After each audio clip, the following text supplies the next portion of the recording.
Parfois, un peu de technique fait vraiment du bien. Là, on va voir une technique qu'on appelle les liés ascendants et les différentes combinaisons. Vous pouvez prendre la feuille que j'ai préparée, regardez la description de la vidéo. En fait, ce que je vais faire, je vais juste jouer une fois avec la main droite. J'ai le premier doigt et la deuxième note, je ne vais pas la jouer avec la main droite, mais simplement je vais obtenir la note en faisant ce mouvement. Pour ça, c'est pas tellement la force, mais c'est la vitesse de l'attaque. Par exemple, si je fais comme ça, j'aurai pas tellement de notes. Mais là, je peux avoir la note. Alors au début, on n'a pas beaucoup de son. Mais ce qu'il faut faire, c'est pratiquer cet exercice. Donc on a la première combinaison, c'est 1-2. Et j'ai joué avec le pouce. Je rejoue avec le pouce sur la cinquième, sur la quatrième, sur la troisième, mais là avec l'index. La deuxième corde avec le majeur, la première corde avec l'annulaire. Et donc ça fait ça.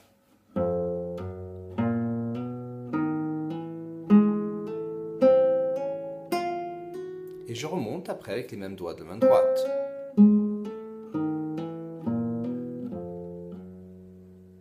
Il faut être régulier, c'est-à-dire que même si je joue rapidement, j'ai toujours 1 et 2 et 3 et 4 et...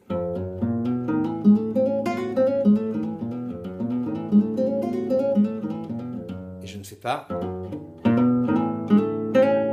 D'accord? Je dois être régulier. Et chaque fois que je pose le deuxième doigt, j'enlève le premier. Parce que je prépare pour jouer sur l'autre corde. Cet exercice, donc, une fois que j'ai fait la première case, je passe à la deuxième, troisième, etc. Jusqu'au moment donné où vous sentez que vous êtes un peu fatigué avec la main, alors vous pouvez vous reposer. Et c'est pas la peine d'en faire beaucoup. Mais si vous faites de temps en temps, ça va vous donner beaucoup en fait, d'indépendance avec les doigts aussi. La deuxième combinaison, c'est 2-3. Donc c'est exactement le même principe de la main droite. Et je monte, etc., etc. La troisième combinaison, c'est 3-4.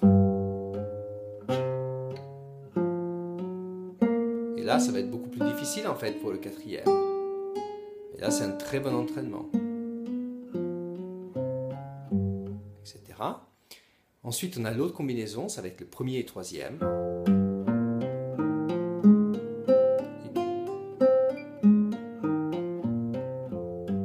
Et ensuite, le deuxième et le quatrième. Et là, il faut continuer aussi. Après le deuxième et quatrième.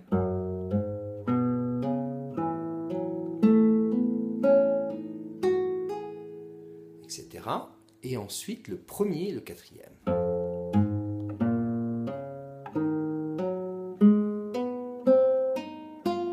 Etc. Ça, on va l'utiliser après dans la musique, on va aussi utiliser les liés descendants, on va voir, mais c'est très utilisé parce que ensuite on verra d'autres combinaisons où je peux jouer, par exemple, 3 notes avec simplement une attaque et donc jouer très rapide, mais simplement et simplifier en fait la main droite. Donc, à pratiquer, vous pouvez noter, par exemple, si vous arrivez qu'à la troisième case, parce qu'il ne faut pas continuer si vous avez mal, naturellement, parce que ça peut être très mauvais. Et donc là, à ce moment-là, vous écrivez sur quelque part que vous êtes arrivé à la troisième case. Et après, vous verrez qu'avec le temps, vous pourrez jouer de partout, sans problème. Mais il faut être patient. Si au début, vous jouez comme ça, et il n'y a pas de son, pensez à une attaque, et acceptez ça.